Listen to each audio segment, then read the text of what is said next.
Saúde para a contratação desses profissionais? Por que a regulação dos serviços direciona os cidadãos para atendimentos em locais distantes de onde vivem e trabalham? Por que os hospitais se encontram em condições tão precárias de conservação, sem equipamentos e materiais mínimos, faltando até papel higiênico nos sanitários, se os cofres do município estão cheios? Por que a disponibilidade de serviços de saúde no centro expandido de São Paulo é maior do que nas periferias, onde o povo mais precisa deles?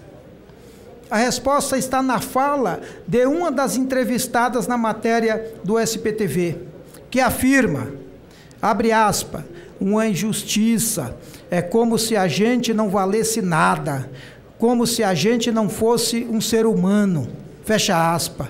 É isso. Os hospitais municipais estão sucateados, porque para a gestão Nunes, os usuários do SUS, o povo pobre, periférico, não vale nada. Não é ser humano.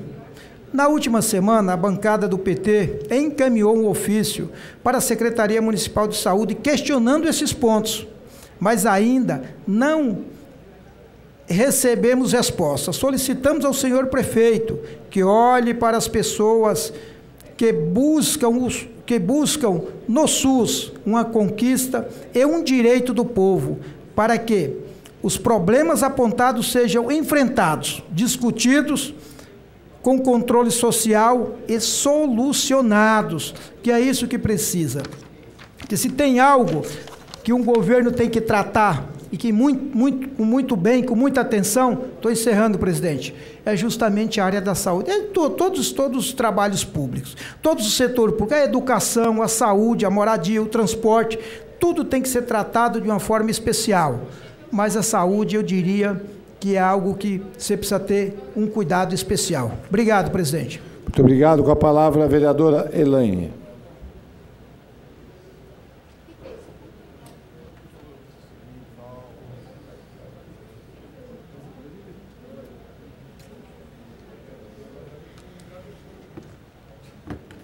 Boa tarde, mais uma vez, para fazer o comunicado de liderança do PSOL. Eu queria falar que o mandato coletivo Quilombo Periférico, no qual eu tenho a honra de ser titular, entrou com um pedido de passe livre no dia das eleições dos conselhos tutelares. Por que a gente fez esse pedido de passe livre no dia das eleições do Conselho Tutelar? O Conselho Tutelar é uma instituição importante aqui na cidade de São Paulo, porque ela vai zelar pelos direitos da criança e do adolescente na cidade de São Paulo. Isso é muito fundamental. A gente sabe que a gente teve, no período pós-pandêmico, um aumento surpreendente na pobreza na cidade de São Paulo, e a gente tem hoje quase 800 mil famílias que vivem com uma pobreza extrema, que a gente chama, que vive com uma média de salário de mais ou menos R$109. No dia da eleição do Conselho Tutelar, as pessoas precisam se deslocar das suas casas e, em geral, precisam se deslocar mais do que se deslocam no dia de uma eleição comum, porque a gente tem um número reduzido de escolas para que as pessoas possam votar, então as pessoas elas se deslocam para lugares diferentes. A gente está falando, então, que as pessoas vão ter que se deslocar num domingo a um custo de mais de R$8 por pessoa para outros territórios para fazer essa votação. E a gente sabe que, muitas vezes, sobretudo para essas famílias, elas vão ter muita dificuldade de fazer. Considerando, inclusive, que mais de 80% da população que é atendida pelos conselhos tutelares na cidade de São Paulo está nessa faixa de renda. E, inclusive, quando a gente fala dessa faixa de renda, a gente está falando prioritariamente de famílias negras na cidade de São Paulo, a gente está falando que, basicamente, as famílias que vão ser atendidas pelo Conselho Tutelar poderão não ter o direito de votar nos conselhos tutelares. Então, para a gente, essa é uma iniciativa extremamente importante. Garantir que as catracas estejam livres no dia da eleição, para que as pessoas possam ir aos seus locais de votação e escolherem os conselhos tutelares dos seus territórios. A gente sabe que a discussão do passe livre tem sido uma discussão comum aqui nessa casa. Inclusive, depois da gente, do PSOL, do PT, da esquerda de forma geral, ter debatido tanto a importância do passe livre na cidade, até o prefeito Ricardo Nunes tem se manifestado em algumas situações favorável à ideia de que as catracas sejam liberadas para que as pessoas possam circular livremente pela cidade.